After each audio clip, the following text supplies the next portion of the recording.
Have you ever sat down to start an important task, only to find yourself scrolling on your phone, checking emails, or doing literally anything else? You know that sinking feeling, that guilt when you know you should be working, but somehow you're stuck. You're not alone. Procrastination isn't just a bad habit.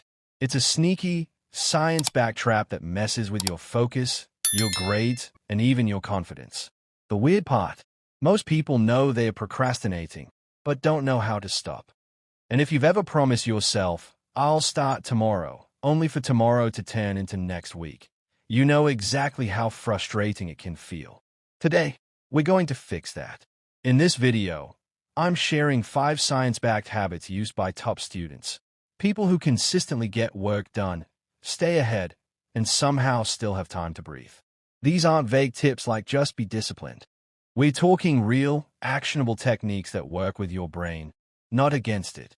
By the end of this video, you'll know how to stop the endless delay cycle, turn motivation into action, even when you feel tired, make studying or working feel less like a chore. And if you actually try even one of these habits, I guarantee you'll notice a difference in just a few days. The first habit is something called the 2-minute rule. It's simple. If a task takes less than 2 minutes, do it immediately. Why it works? The brain often resists starting because the task feels big or overwhelming. But once you break it down, even a tiny step can kickstart momentum. For example, I used to put off organizing my notes for hours. But when I told myself, "I'll just open the notebook and write the first heading," I almost always ended up doing the whole section. Top students use this all the time. They don't wait to feel ready. They just start.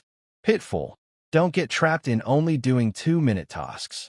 The goal is to trigger momentum, not replace real work. Next is time blocking.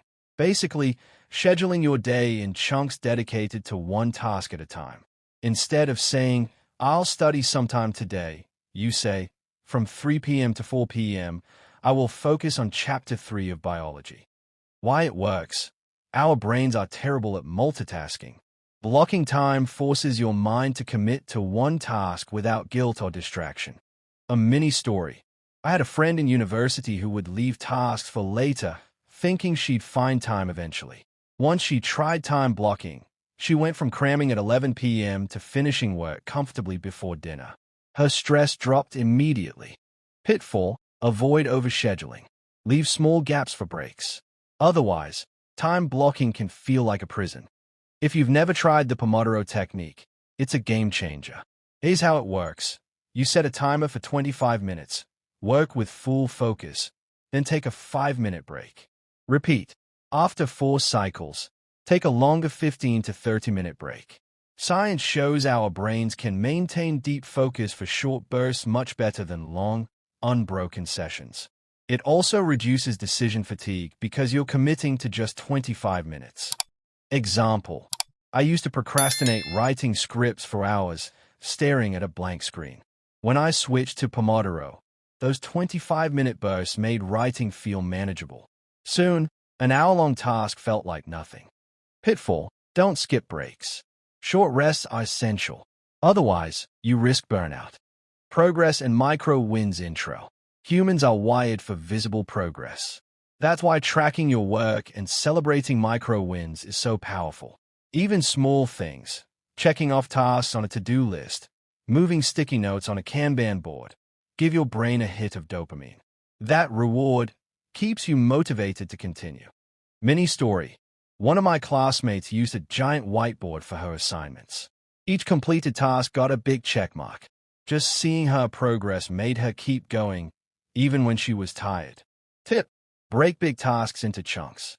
Don't wait to finish the whole chapter. Finish a page, finish a section, and celebrate that. It's small, but it works. Don't confuse tracking with actual work. The goal is progress, not decoration. Environment design intro. Finally, the environment you work in matters more than most people realize. Top students don't just rely on willpower. They design their surroundings to minimize distractions. For instance, keep your phone in another room. Clear your desk of unrelated items. Play subtle background music if it helps you focus. A quick personal example. I used to study on my bed and barely get anything done. When I moved to a small, clean desk with only my notes and laptop, my focus doubled. Even tiny tweaks, like facing a blank wall instead of a messy room, can make a huge difference. Don't think you need the perfect environment. Start small. Even slight changes can improve focus dramatically. Accountability peer support. If you want to take it a step further, consider accountability partners. Tell a friend what you're going to do, or work alongside someone else, even virtually. Knowing someone else is watching your progress adds a subtle but powerful layer of commitment. For example, I joined a study group in college. Just sharing goals at the start of each session kept me honest and consistent, even on days I didn't feel motivated. Pitfall: pick the right person.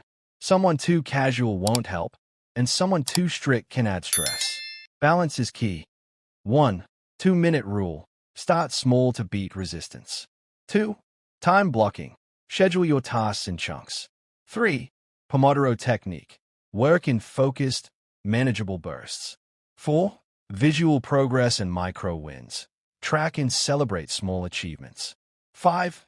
Environment design. Remove distractions. Optimize your space. Bonus: accountability partners. These aren't just random hacks. They are strategies proven by psychology and used by students who consistently outperform their peers. Remember, procrastination isn't a flaw, it's a habit. And habits can be changed step by step. These strategies are science-backed and psychology-proven. Understanding the why behind these habits helps you adopt them effectively rather than relying on willpower alone. So, here's your challenge. Pick one habit from today and try it for the next 48 hours. Just one. Notice how it affects your focus and motivation. If you do it consistently, even that single habit can create a ripple effect. Soon, you'll be completing tasks faster, feeling less stress, and actually enjoying your productive streaks. If you found these tips useful, hit that like button, subscribe, and turn on notifications. We've got more practical, science-backed